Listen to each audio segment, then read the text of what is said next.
चलो बच्चों, आज हम प्रश्नावली 12 डिस्कस करेंगे। हीरोन का सूत्र। बेसिकली बच्चों, हीरोन के सूत्र में हम किस तरीके से इसको यूज करेंगे, साथ ही साथ इसमें हम ये भी देखने का प्रयास करेंगे दोस्तों कि हम त्रिभुज का क्षेत्रफल और किन किन विधियों से निकाल सकते हैं। ठीक है ना। जैसा कि आपके सामने साफ साफ दिख रहा है, हीरोन का सूत्र चैप्टर नंबर कौन सा है बच्चों? 12। ठीक है ना। तो यहाँ से आपको कुछ बातें ध्यान देना है, वो बातें आपको मैं बता देता हूँ थोड़ा सा। चलो, सबसे पहले मैं एक बात बताता हूँ बच्चों। त्रिभुज का क्षेत्रफल क्या होता है? 1/2 आधार गुणे ऊंचाई। आप सबको पता होगा ये किस त्रिभुज के लिए होता है। मैं थोड़ा सा इसको समझा भी देता हूँ। ठीक है ना। कोई भी त्रिभुज ले लो बच्चों, लेकिन वह त्रिभुज होना क्या चाहिए? समकोण त्रिभुज। जैसे यहाँ पे मैं एक त्रिभुज बनाता हूँ, आप लोग ध्यान से देखने का प्रयास कीजिएगा। कोई भी एक त्रिभुज बनाता हूँ। चलो, इसको इससे मिला देता हूँ। बच्चों, एक त्रिभुज बन गया, इसका कुछ नाम दे देते हैं। A B C. ठीक है ना। बच्चों, एक त्रिभुज है जिसका नाम है त्रिभुज ए बी सी। पहले मैं कुछ बातें आपको थोड़ा सा अच्छा बता देता हूँ। बच्चों, यहाँ पे अभी मैं थोड़ा सा इसके बारे में, त्रिभुज के क्षेत्रफल के बारे में चर्चा करूंगा। थोड़ा सा चर्चा करूंगा बच्चों कि विषम बाहु त्रिभुज के क्षेत्रफल के बारे में, जिसको हम बोलते हैं हीरोन्स फार्मूला। और यहाँ पे थोड़ा सा 2 मिनट लगेगा, अर्ध परिमाप क्या होता है ये स्पष्ट ये भी बताऊंगा। ठीक है ना। इसके बाद बच्चों हम आपको सीधा ले चलेंगे चैप्टर के सवाल पे। ये देखो, सवाल नंबर 1 है आपका। उसके बाद बच्चों सवाल नंबर 2 और सवाल नंबर 3। ठीक है ना। ऐसे करके धीरे धीरे हम चीज़ों को हल करने का प्रयास करेंगे। मैं चाहूंगा कि एक बार थोड़ा सा बेसिक है, ज़्यादा टाइम नहीं लेंगे आपका बच्चों। थोड़ा सा आप लोग इसको ध्यान देंगे ना, जिससे सवाल बनाने में थोड़ी सी आसानी होगी। चलो, सबसे पहले बच्चों ये एक समकोण त्रिभुज है। समकोण त्रिभुज का मतलब क्या होता है? ऐसा त्रिभुज जिसका कम से कम एक कोण कितनी डिग्री का हो? 90 डिग्री का। ठीक है ना। तो समकोण त्रिभुज में आप सबको पता होगा बच्चों कि समकोण त्रिभुज में जो जो सबसे बड़ा कोण होता है, उसके सामने वाला जो साइड होता है, उसको बोलते हैं हम लोग हाइपोटेनस, या फिर बोलते हैं बच्चों कर्ण। है ना। ये वाला जो होता है, जिस कोण की बात करेंगे उसके सामने वाला ये क्या हो जाएगा? लंब। लंब क्या हो जाएगा? लंब। ठीक है। और ये वाला क्या हो जाएगा बच्चों? आधार। इन तीनों बातों को हम समझने का प्रयास करेंगे, उसके बाद चीज़ों को आगे देखेंगे। ठीक है। एक तो क्या होगा? लंब। एक कर्ण क्या होगा? एक क्या होगा? आधार। तो आपको कभी भी इस त्रिभुज के अगर आपको क्षेत्रफल निकालना पड़े, ठीक है ना, इसका मतलब आपको आपसे समकोण त्रिभुज का क्षेत्रफल पूछे, तो आपको क्या करना है? यहाँ पे मैंने हालांकि लिख रखा है, इसको मैं अलग से लिखने का की क्या जरूरत है? तो बच्चों, ये जो त्रिभुज का क्षेत्रफल है, अगर आप लोग ऐड करना चाहो तो लिख लो समकोण त्रिभुज का क्षेत्रफल है। ठीक है। तो समकोण त्रिभुज का क्षेत्रफल होगा 1/2 आधार गुणे ऊंचाई। ठीक है। चलो, अब यहाँ पे एक त्रिभुज के क्षेत्रफल का एक फार्मूला और लिखा गया है। ये किस त्रिभुज के क्षेत्र लिए है ये भी आप समझ लो। बच्चों, यहाँ पे कोई भी एक त्रिभुज बनाओ। कोई भी एक त्रिभुज बनाओ। एक लाइन ये हो गई, एक लाइन ये हो गई बच्चों, और एक कोई सा भी बनाओ। इसको मैं थोड़ा सा बनाता हूँ जिससे आपको ये न लगे कि समकोण है। ठीक है ना। चलो, कोई भी मैंने त्रिभुज बना दिया है। इसका कुछ न कुछ नाम दे देता हूँ। इसका नाम दे देता हूँ ए, इसका नाम दे देता हूँ बी, और इसका नाम दे देता हूँ सी। एक त्रिभुज है ए बी सी। इसकी साइड, ए के सामने की साइड स्मॉल है, बी के सामने की साइड स्मॉल बी, और सी के सामने की साइड स्मॉल सी। यदि ऐसा है तो उस कंडीशन में बच्चों आपको एक बात ध्यान देना होगा। यह समकोण त्रिभुज जो है, इस समकोण, ये कोई भी त्रिभुज हो सकता है। इसमें जरूरी नहीं है कि आपका क्या नाम है बच्चों, कौन सा त्रिभुज हो। बिल्कुल जरूरी नहीं है कि यहाँ से आपका जो हो समकोण त्रिभुज हो। ठीक है ना। कोई सा भी त्रिभुज हो सकता है, समकोण भी हो सकता है, कुछ भी हो सकता है। तो आपको एक बात याद रखनी है। ठीक है। तो इस कंडीशन में कोई भी त्रिभुज होगा तो उसके लिए हम त्रिभुज का क्षेत्रफल जो यूज करेंगे वो यूज करेंगे S, S minus A, S minus B और एस माइनस सी। ठीक है। ये फार्मूला हम यूज कर लेंगे, कोई सा भी त्रिभुज हो। ठीक है। यहाँ पे बच्चों जो यस होता है वो क्या होता है? त्रिभुज का अर्ध परिमाप। क्या? A plus B plus C by two. परिमाप का मतलब होता है भुजाओं का योग। त्रिभुज का परिमाप क्या होता है? A B C. A plus B plus C. अर्ध परिमाप का मतलब A plus B plus C का क्या कर देंगे? आधा। तो ये हो जाएगा A plus B plus C by two. ठीक है। चलो, सीधा सवाल पे ले चलते हैं आपको। देखो, एक बार मैं फिर से रफली बता देता हूँ, आप लोग थोड़ा सा ध्यान दो। ये त्रिभुज जो है ऊपर वाला, ये है समकोण त्रिभुज के लिए। आपको क्या पता होना चाहिए? आधार। और क्या पता होना चाहिए? ऊंचाई। तो आप समकोण त्रिभुज का क्षेत्रफल आसानी से निकाल सकते हो। लेकिन यदि आपको तीनों भुजा ए बी और सी तीनों ज्ञात है, तो उस कंडीशन में आप चाहे त्रिभुज कोई सा भी हो, समकोण हो, न्यून कोण हो, अधिक कोण हो, समबाहु, समद्विबाहु, विषमबाहु, कुछ भी हो, आप सारे त्रिभुज का क्षेत्रफल बहुत ही आसानी से निकाल सकते हो। तो चलो सीधे ले चलते हैं बच्चों आपको चैप्टर पे। यहाँ पे चैप्टर 12.1 में आपको यही सब करना है, ठीक है ना। तो मैं यहाँ पे सवाल पढ़ रहा हूँ, आप लोग थोड़ा सा ध्यान देने का प्रयास करो। सवाल है, एक यातायात संकेत बोर्ड पर आगे स्कूल है लिखा है और यह भुजा ए वाले एक समबाहु त्रिभुज के आकार का है। हिरोन के सूत्र का प्रयोग करके इस बोर्ड का क्षेत्रफल ज्ञात कीजिए। हमको क्या निकालना है बच्चों? बोर्ड का क्षेत्रफल।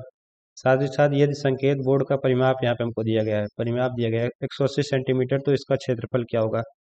तो ऐसे सवालों में आपको ध्यान ये देना है कि आपको जो दिया है सबसे पहले आपको उस लोग को लिखना है, ठीक है ना। यहाँ पे हमको क्या दिया गया है? संकेत बोर्ड का परिमाप पता है मुझे, ठीक है ना। यहाँ पे लिख लेते हैं, अब इसको हल करेंगे। चलो, सबसे पहले हमको यहाँ पे परिमाप पता है। परिमाप कितना है बच्चों?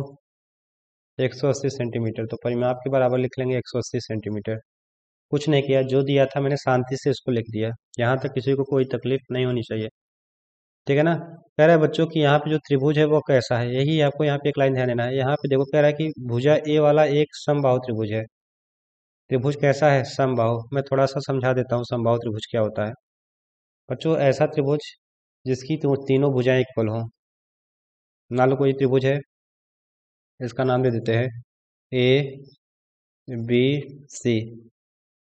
ए के सामने ए, बी के सामने भी ए और सी के सामने भी ए। देखो यहाँ पे इस मतलब त्रिभुज की तीनों भुजाएं क्या है? ए। कहने का मतलब तीनों भुजाएं बराबर हैं, और तीनों भुजाएं बराबर होती हैं तो उसको बोलते हैं बच्चों समबाहु त्रिभुज, ठीक है। तो एक ऐसा त्रिभुज होगा समबाहु त्रिभुज। तो यहाँ पे आपको समबाहु त्रिभुज, अब ये बताओ, हमने पढ़ रखा है कि त्रिभुज का परिमाप क्या होता है? भुजाओं का योग। यहाँ पे तीनों भुजा क्या है? ए। इसका मतलब परिमाप जब निकालेंगे तो इन तीनों भुजाओं को ऐड करेंगे, ए प्लस ए। क्यों? क्योंकि समबाहु त्रिभुज है।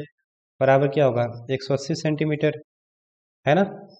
अब यहाँ पे इसको ऐड कर लेंगे तो बच्चों क्या हो जाएगा? 3a बराबर क्या हो जाएगा? 180 सेंटीमीटर। यहाँ से ए का मान निकालोगे तो 180, ये 3 ए के साथ गुणा में है, अगर मैं बराबर किधर लाऊंगा तो ये हो जाएगा बटे में, ठीक है। यहाँ से ए बराबर जो आ गया वह कितना आ गया? 60 सेंटीमीटर। यहाँ से हमको ए का मान मिल गया, और आपको पता है कि ए ही तो है, इसका मतलब इस त्रिभुज की सारी भुजाएं कितनी कितनी होंगी? 60-60 सेंटीमीटर की होंगी, ठीक है। अब आपको बताना है बच्चों कि इसका क्षेत्रफल क्या होगा। तो आप इसको दो तरीके से लगा सकते हो, मैं दोनों तरीका बता देता हूँ। एक तो बच्चों होता है समबाहु त्रिभुज का क्षेत्रफल। मैं सीधा क्षेत्रफल लिखता हूँ, एक लाइन आगे आप लोग ऐड कर सकते हो। क्या होता है? √3/4 गुणे भुजा स्क्वायर। भुजा यहाँ पे ए है तो ए स्क्वायर। आप ऐसे भी हल कर सकते हो, लेकिन बच्चों यहाँ पे हम देखो पढ़ क्या रहे हैं, आप लोग देखो, हम लोग पढ़ रहे हैं, चैप्टर का नाम है हीरोन्स फार्मूला, है ना। ये पढ़ा है ना, तो हम लोग कोशिश करेंगे कि इसी पे प्रैक्टिस किया जाए, ठीक है। तो उस सवाल को मैं √3/4 गुणे भुजा स्क्वायर समबाहु त्रिभुज के क्षेत्रफल के बजाय हम लोग इसको हीरोन्स फार्मूला से हल करने का प्रयास करेंगे, ठीक है। चलो, अब यहाँ से एक बात तो क्लियर हो गई कि इस त्रिभुज की तीनों भुजाएं कितनी हैं? 60-60 सेंटीमीटर। इसका मतलब ए का भी मान क्या होगा बच्चों? 60 सेंटीमीटर। बी का भी मान क्या होगा? 60 में लिख रहा हूँ, सेंटीमीटर आप लोग समझ आना। सी का भी मान क्या होगा बच्चों? 60 सेंटीमीटर। चलो मैं लिख देता हूँ। इसका मतलब ए बी सी तीनों का मान क्या है बच्चों? 60 सेंटीमीटर। अब हमको पता है, क्या पता है बताओ?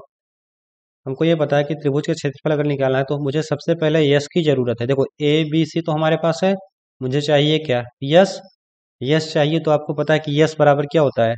मैं ए प्लस बी प्लस सी का आधा कर दूंगा। साहब ये दिख रहा है ना, अर्ध परिमाप होता है बच्चों, यस को बोलते हैं अर्ध परिमाप, सेमी पेरीमीटर। a+b+c/2। तो यहाँ से अगर हमको यस का मान निकालना है तो क्या करेंगे?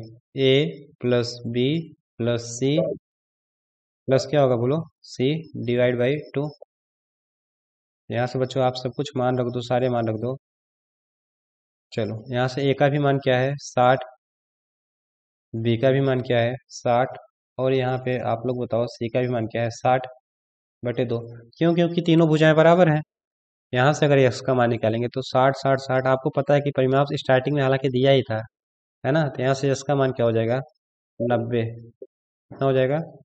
90 सेंटीमीटर, है ना। किसी को कोई तकलीफ यहाँ तक? यहाँ से बच्चों मैंने s का मान निकाल लिया, और आप सबको पता है। अब मैं इधर एक लाइन कर देता हूँ, ठीक है ना। हो गया। बाकी सवाल मैं एक बता दे रहा हूँ, इसके बाद आप लोग खुद से प्रैक्टिस कीजिए। आपको पता है कि जो त्रिभुज का क्षेत्रफल का फार्मूला होता है वही हीरोज फार्मूला होता है बच्चों, उसी को बोलते हैं हीरोज फार्मूला। यही हीरोज का फार्मूला है। मैं इसको एक बार अंडरलाइन कर देता हूँ। त्रिभुज का क्षेत्रफल जो है ना, S S minus A S minus B S minus C, यही होता है बच्चों हीरोज फार्मूला। ये आपको थोड़ा सा याद करना है। तो यहाँ से त्रिभुज का क्षेत्रफल जो आएगा, त्रिभुज का क्षेत्रफल लिख दो। आप लोग बोलो, साथ साथ बोलो, क्या होगा? S S minus A S minus B S minus सी।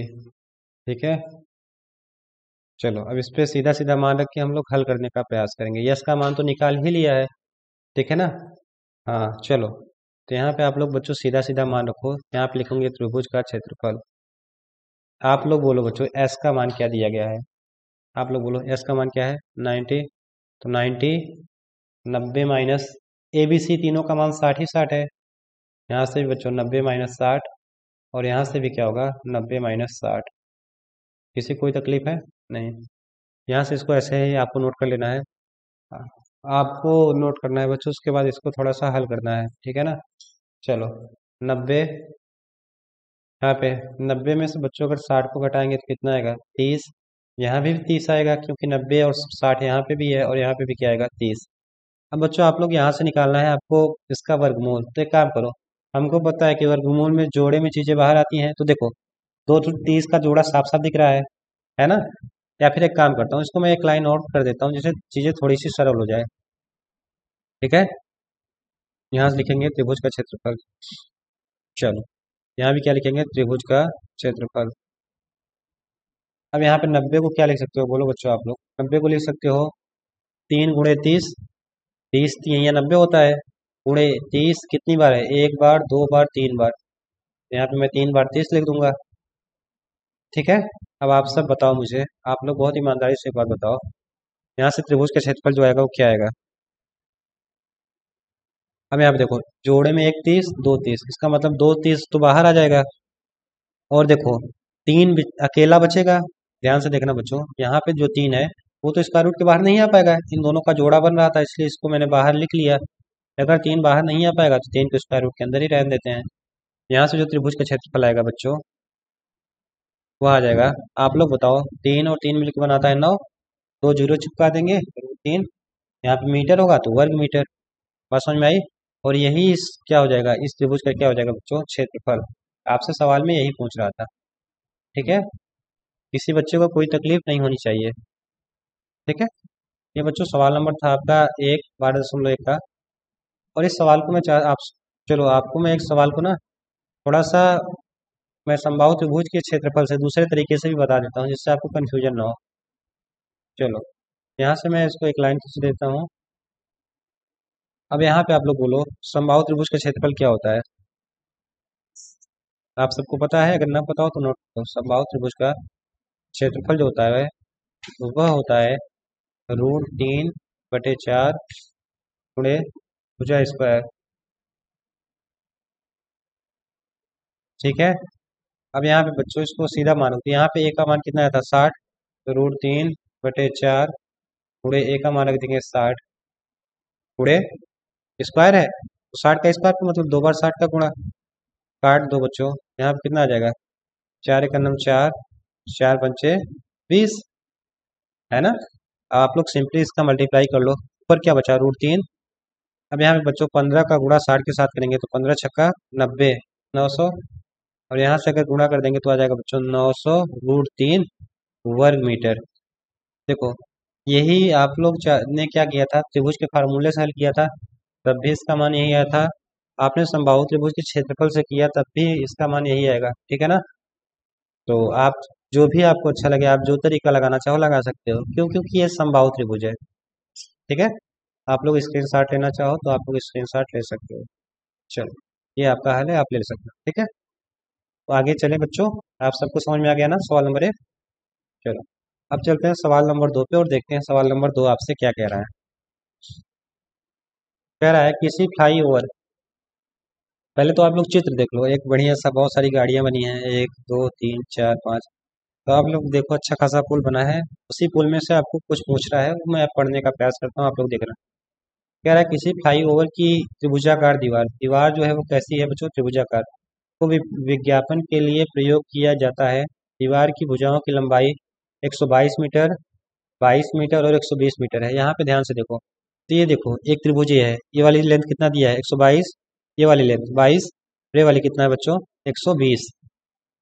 कह रहा है कि विज्ञापन से प्रतिवर्ष 5,000 रुपये प्रति वर्ग मीटर की प्राप्ति होती है। इसका मतलब 5,000 रुपया मिलेगा आपको एक वर्ग मीटर के विज्ञापन के लिए। मैं समझाता हूँ, एक वर्ग मीटर का मतलब होता है बच्चों, एक आप लोग इसको थोड़ा सा समझ लो, प्रति वर्ग मीटर का मतलब होता है 1 मीटर लंबा, इसको मैं थोड़ा सा लाइन लेके बनाता हूँ।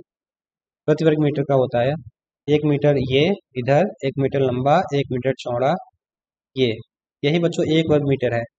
मतलब ऐसा वर्ग जिसकी चारों भुजाएं कितना हो जाए, एक एक हो, या थोड़ा सा टेढ़ा हो रहा है लेकिन आप लोग समझ जाओ, ये भी एक होना चाहिए, ये भी एक होना चाहिए, ये भी एक होना चाहिए, और ये भी क्या होना चाहिए, एक। ठीक है ना, इसको बोलते हैं एक वर्ग मीटर। चलो, अब बच्चों आपसे कह रहा है कि हाँ, प्रति वर्ग मीटर जो प्राप्ति हो रही है वह कितना हो रही है, आप लोग बोलो। आप कह रहा है 5,000 रुपया। कह रहा है कि एक कंपनी की दीवार को विज्ञापन के लिए 3 महीने के लिए किराए पर लिया, उसने कुल कितना किराया दिया। ठीक है, तो सबसे पहले मैं ये निकालता हूँ कि बच्चों इस दीवार का जो क्षेत्रफल है वह कितना है। क्षेत्रफल पता चल जाएगा, तो यहाँ पे हम चीज़ें धीरे धीरे समझने का प्रयास करेंगे। ठीक है, तो आप लोगों ने सवाल पढ़ लिया है, अब यहाँ से सीधा हम हल करेंगे। अब मैं इसको थोड़ा सा छोटा कर देता हूँ, जिससे क्या होता है कि थोड़ा सा आप सबको समझ में आ जाए। ठीक है,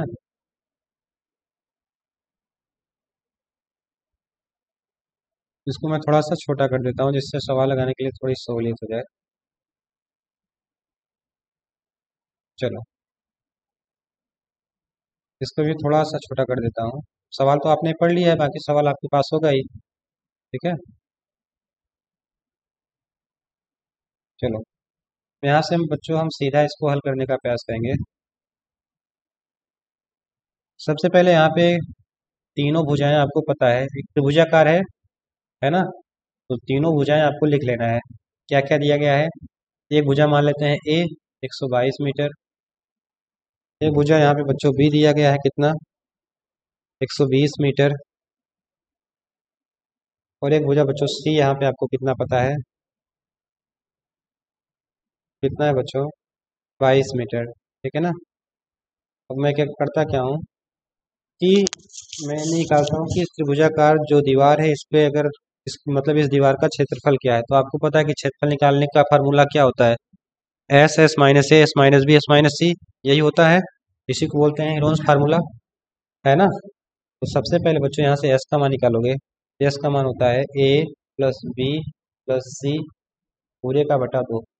ए प्लस बी प्लस सी परिमाप होता है, अगर आधा कर दूंगा तो अर्ध, आधा को हिंदी में बोलते हैं अर्ध, तो यस को बोलते हैं बच्चों अर्ध परिमाप। ठीक है, यहाँ से इसका मान अब सीधा आप लोग रखो, 122 प्लस 120 प्लस 22 बटे में बच्चों क्या होगा, तो आप लोग बताओ जोड़ के कितना आएगा। 22 और 22 मिलके बनाता है बच्चों 44, 100, 200, 300, है ना। 344 और 20 364, इसको ऐड कर लोगे तो कितना हो जाएगा 364 बटे 2। ठीक है, किसी बच्चे को कोई दिक्कत है, जी नहीं। यहाँ पे बच्चों 264 होगा, थोड़ा सा ध्यान देना, क्योंकि यहाँ पे केवल 22 से मैंने जूम कर लिया कि 122 है। ठीक है, कोई बात नहीं, इसको मैं थोड़ा सा रफ करता हूँ। चलो, यहाँ पे क्या होगा बच्चों 264। अब यहाँ पे हम इसको कट कर देंगे, एस बराबर 2 × 2 2 3 6 2 दूनी 4। यस का मान कितना आ गया 132 सेंटीमीटर।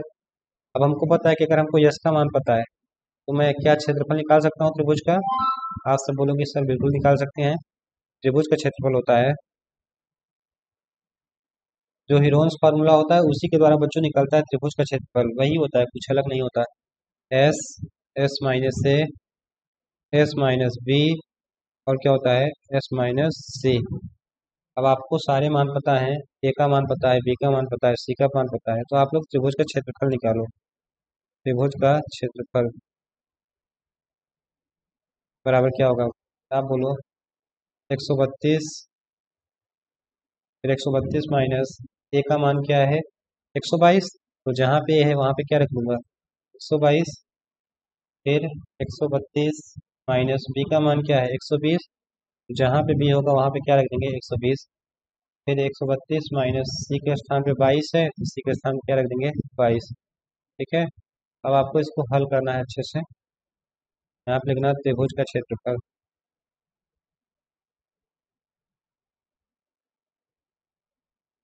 चलो, यहाँ से 132, 132 में 122 को घटाओगे तो आएगा बच्चों 10। 132 में 120 को घटाओगे तो आएगा बच्चों 12। और 132 में अगर 22 को घटाओगे तो आएगा बच्चों 110। ठीक है ना। यहाँ से अगर आएगा त्रिभुज का क्षेत्रफल, आप लोग ऐसे आराम से लिखिएगा, बहुत ज़्यादा जल्दी कर लेना, सवाल एक सवाल करो, अच्छे से करो। ठीक है, तो यहाँ पे आप लोग इसको ब्रेक डाउन करो, देखो मुझे क्या क्या दिख रहा है, 10 12 11। मैं काम करता हूँ, इस 132 को तोड़ता हूँ, मुझे पता है कि 11 में 11 का गुणा करने पे क्या आता है 121, 11 का वर्ग। और बच्चों अगर 11 में 12 का गुणा करोगे, 12 का नंबर 12, 12 का नंबर 12 13, 132 आएगा। इसका मतलब 132 को अगर मैं चाहूँ तो 11 × 12 के रूप में लिख सकता हूँ। जहाँ पे 132 है बच्चों वहाँ पे मैं लिख देता हूँ 11 × 12। ठीक है ना, गुणे 10 गुणे 12। अब आप सबको पता है 11 धम्मा 110 होता है, तो 110 के स्थान पे लिख सकता हूँ 11 × 10। अब आपको निकालना है, आप लोग देखो किसका किसका जोड़ा बन रहा है, जो जोड़े में होगा उसको त्रिभुज मतलब इसके स्क्वायर रूट के बाहर निकाल देंगे। अब देखो एक 11 यहाँ पे है, एक 11 यहाँ पे, इसका मतलब 11 का जोड़ा बन रहा है, इसलिए 11 को बाहर निकाल देंगे। एक 12 यहाँ पे है, एक 12 यहाँ पे, 12 का भी जोड़ा बन रहा है तो 12 को भी निकाल देंगे। बच्चों एक 10 यहाँ पे भी है, एक 10 यहाँ पे है, 10 का भी जोड़ा बन रहा है तो 10 को भी निकाल देंगे। यहाँ से जो त्रिभुज का क्षेत्रफल आएगा, अब आपको गुणा कर लेना है। 11 में 12 का गुणा किया था अभी जस्ट, देखो कितना आता है 132। 132 में अगर 10 का गुणा करेंगे तो क्या होगा, एक जीरो यहाँ पे चिपक जाएगा, तो 1320 कितना हो जाएगा बच्चों, 1320 वर्ग मीटर। ठीक है ना, ये मीटर है, ध्यान देना थोड़ा सा। तो ये इस त्रिभुज का क्षेत्रफल हो गया, लेकिन बच्चों आपसे त्रिभुज का क्षेत्रफल तो पूछ नहीं रहा है। अब आप लोग देखो सवाल में आपसे पूछ क्या रहा है, आपसे कह रहा था बच्चों, इसको थोड़ा सा बड़ा करता हूँ जिससे चीज़ें थोड़ी सी क्लियर हो।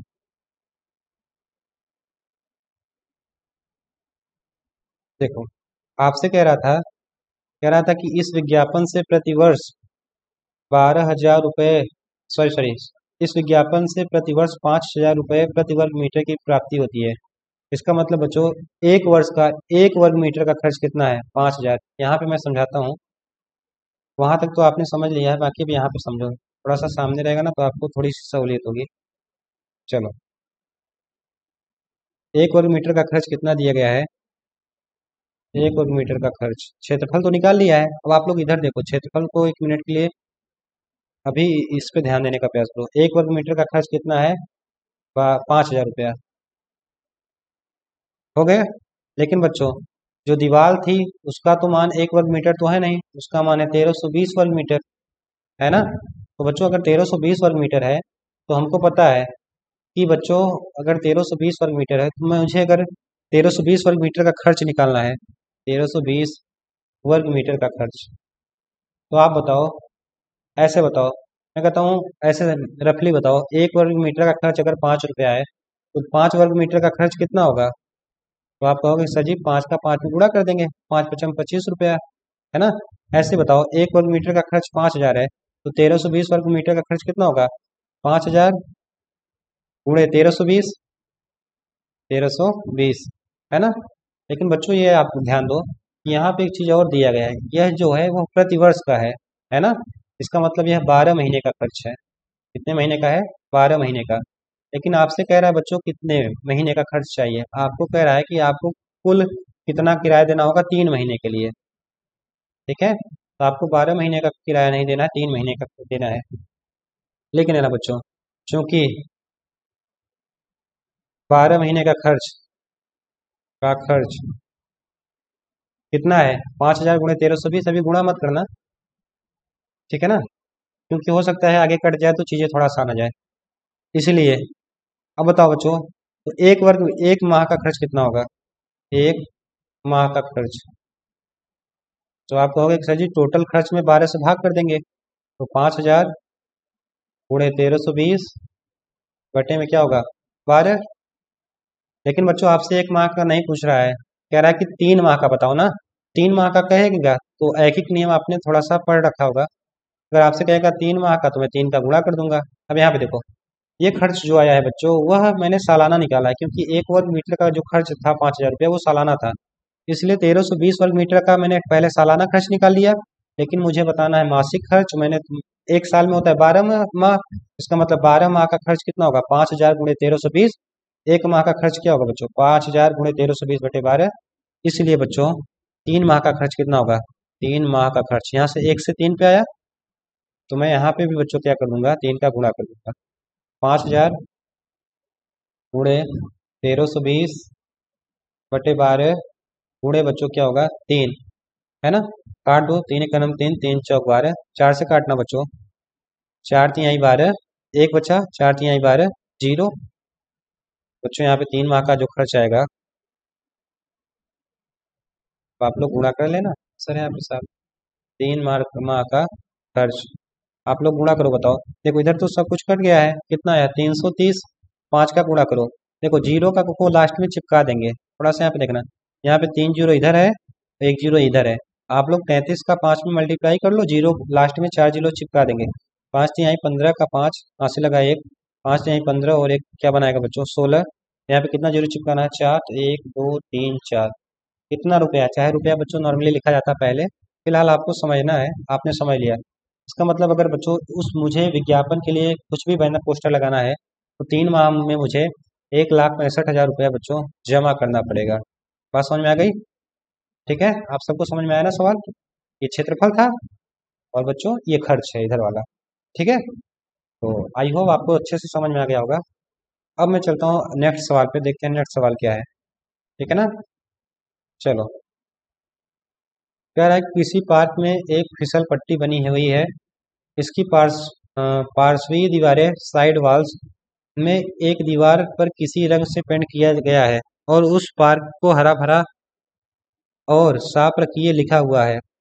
इस दीवार की विमाएं इतना इतना और इतना है, 15 मीटर, 11 मीटर और 6 मीटर है।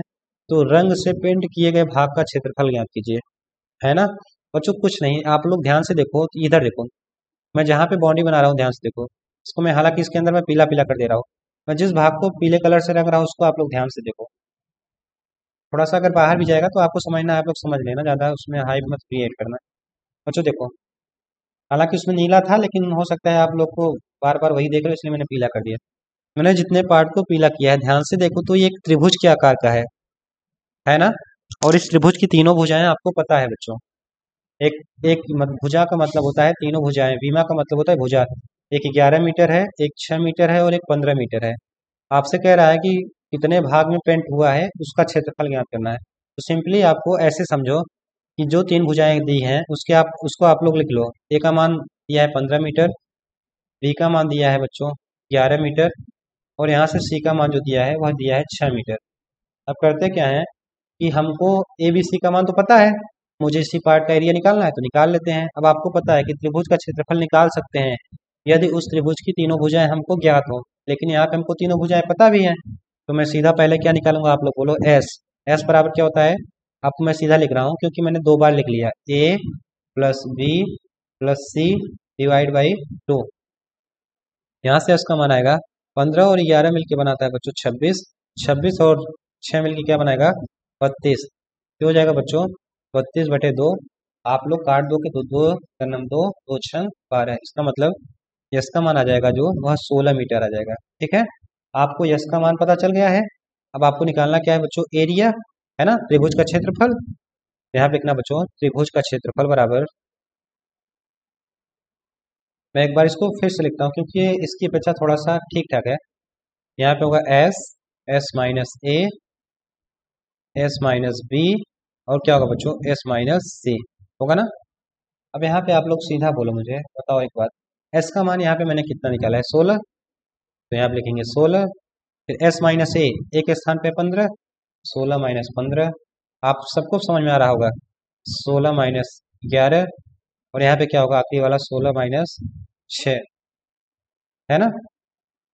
अब इसको हल कर लेते हैं, यही सवाल का आंसर होगा बच्चों। 16, 16 में से अगर बच्चों पर मैं 15 को घटाऊंगा तो आएगा 1, 16 में 11 को घटाऊंगा आएगा 5, और बच्चों अगर 16 में से मैं 6 को घटा देता हूँ तो आ जाएगा 10। ठीक है। चलो, यहाँ पे 16 गुणे 5 गुणे 10 को लिख सकते हो क्या, बोलो 10 को क्या लिख सकते हो आप लोग? 10 को अगर लोग आप लोग चाहो 5 गुणे 2 लिख सकते हो। इस 10 के स्थान पे मैं क्या लिख देता हूँ, 5 गुणे 2। अब देखो आप सबको पता है, आप लोग इतना तो आपको पता होना चाहिए, 16 का वर्गमूल क्या होता है, 4। यहाँ पे 2 5 है, एक 5 निकल जाएगा, अंदर क्या रह जाएगा, √2 रह जाएगा ना। तो आप बस यही मल्टीप्लाई कर लो, 5 चौक 20 √2 वर्ग मीटर। यही बच्चों जिस जो रंगा हुआ भाग है ना, उसका एरिया बच्चों यही होगा। बात समझ में आई? ठीक है ना, ये सवाल का आंसर है।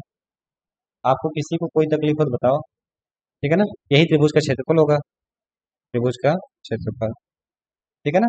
चलो, इस सवाल बहुत आसान सा सवाल था, सवाल नंबर 1, सवाल नंबर 2 और सवाल नंबर 3, तीनों को मैंने बच्चों काफी डिटेल में करवा दिया है। देखते हैं सवाल नंबर 4 है कि नहीं। चलो, अब बाकी के सवाल बच्चों में नेक्स्ट वीडियो में बताऊंगा आपको, ठीक है ना। चलिए, तब तक के लिए बहुत बहुत धन्यवाद बच्चों।